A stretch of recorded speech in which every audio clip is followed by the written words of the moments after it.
Okay, Jake, you want to tell us a little bit about your cabin build and why did you choose to do full scribe?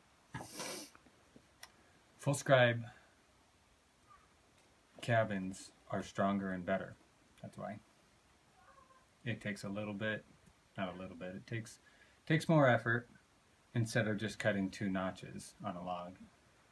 But you get a tighter fit between the logs. They last longer. They shed water better, and you don't have to worry about chinking. So What kind of training or experience do you have? Where did you learn to do the log cabin building? first, I went to the Northman Guild course in Latvia with Jacob and learned from Jacob and Marius on timber framing and log building. Um, and after that, I decided to switch careers from the electrical power grid industry to woodworking. And so I hired on with a company in Boise that built log and timber homes, and I was on the handcraft crew and learned there how to use a chainsaw, how to cut notches.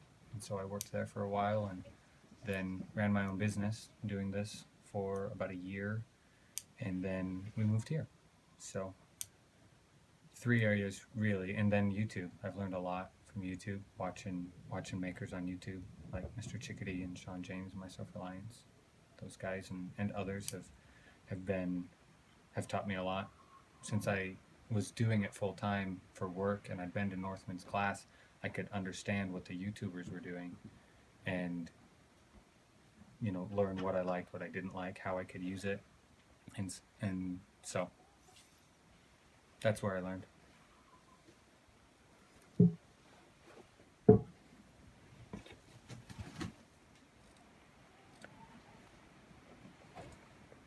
So, a lot of people have noticed that you use chisels and hand tools and chainsaws and modern tools.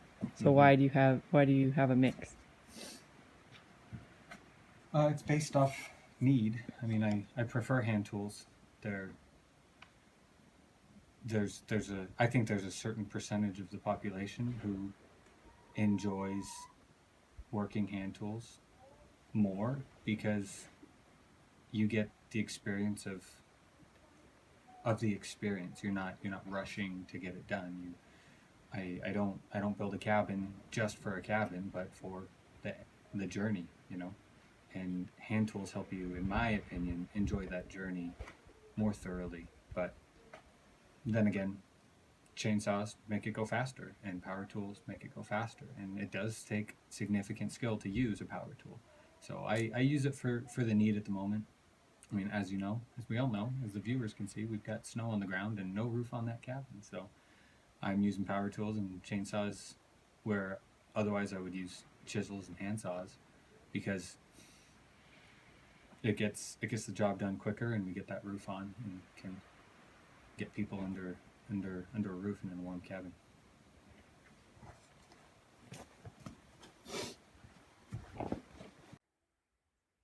What was the hardest part about fitting the logs?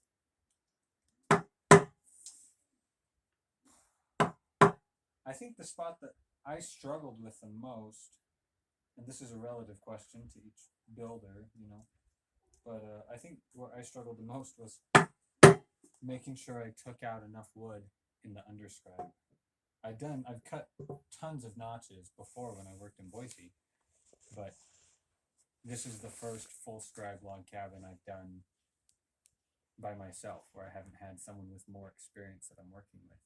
And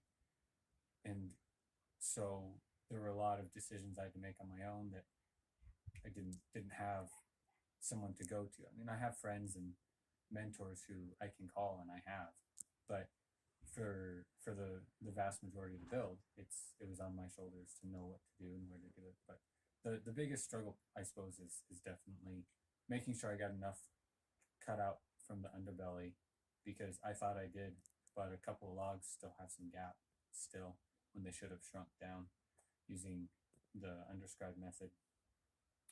And so that's a little disappointing. think they'll always be gapped. Who knows? Maybe they'll come together. But I think there's some wood in the belly holding them up, and unless we take the cabin apart, we'll never know. How do you know where to draw the scribe lines?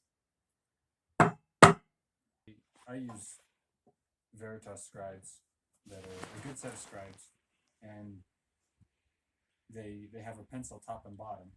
Well, they have sockets for pencils or just metal pointers, and two sets of bubbles, and you align those bubbles so that way your pencil tips are directly plumb over each other in both planes. And when they're perfectly plumb over each other and your log is sitting directly vertical of the location it's going to come down on, you hold the bubbles in the center of the lines and you scribe, and that you will be transferring the shape of both surfaces to the other one. And so we cut the top log, not the bottom one, and cut the top log out, and it fits the contours of the surface below it. So scribes are really cool. Whoever invented them is a genius. How many rooms are you planning for this cabin? So yes, there's 3 bedrooms upstairs, 1 family room, and then the downstairs is going to be open floor plan, living room, kitchen, and a bathroom nook, small one down there. And then the crawl space is about another 800 square feet of storage space down there. So not a bedroom by any means down there unless you're Harry Potter, but you could put all sorts of buckets and cans and food storage and utility stuff and all that down there. Why did you choose this lifestyle?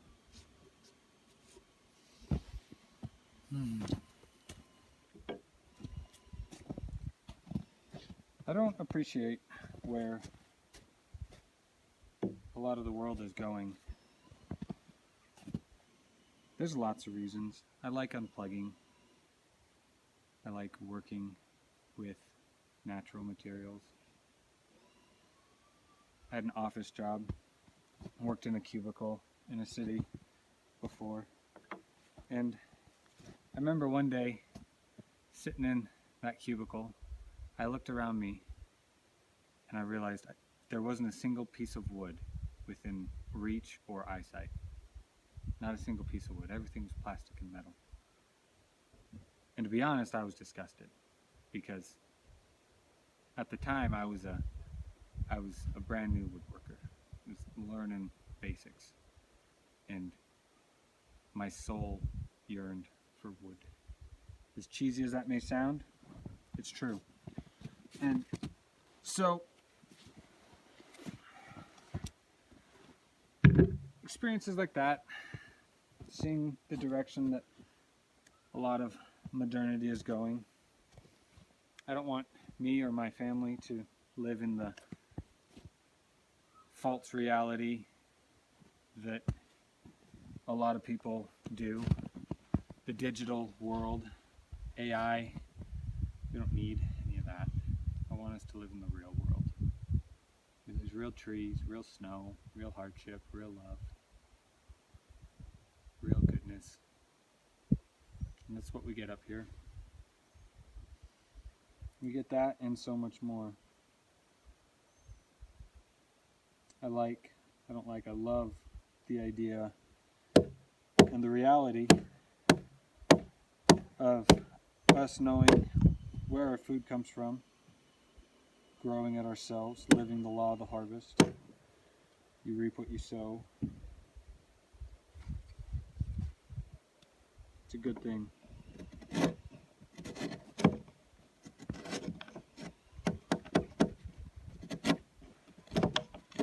So that and many more reasons why we live this lifestyle. Come here, Bear. Buddy.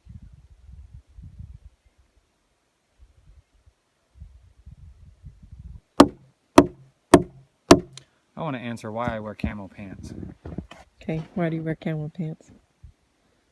Because these are Duluth Trading Company Fire Hose canvas pants. And the camo was the cheapest one. Instead of spending $80 on pants, We got these for like 30 something bucks. It was a lot cheaper. We ain't made of money, like most people. So I wear camo pants because they can stand up to the abuse. Carhartts and other pants, they always fell apart after 6 months of work. These have survived a lot longer than that and are going really strong.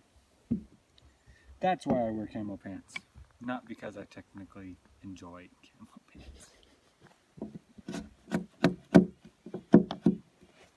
We want to give everyone a tour of cabin, explain some of the details around it, and what's going on with it. So I suppose we'll start at the foundation. We started the foundations last year in, I think it was June, maybe early July of 2021, and we used the stone plinth foundation method.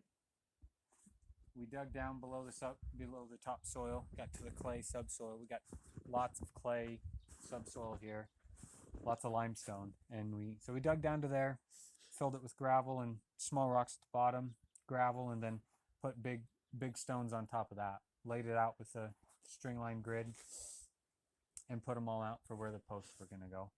Then we scribed each post to the stones, cut them out, charred them, oiled them, set them in place. I used a water level to level the tops, get all the tops, the shoulders of the posts at the same level, and then from there it was timber work for the floor frame. We've got the sill beams going all the way around, 2 summer beams in the middle carrying 12-foot and 10-foot floor joists. The porch is 10 foot long. The main cabin, the downstairs portion is 24 from wall to wall, and so that was the floor system, and we got that done last year. And then we took a break from that, built other structures throughout the winter, and then this summer got back onto the cabin build. We started by finishing the floor.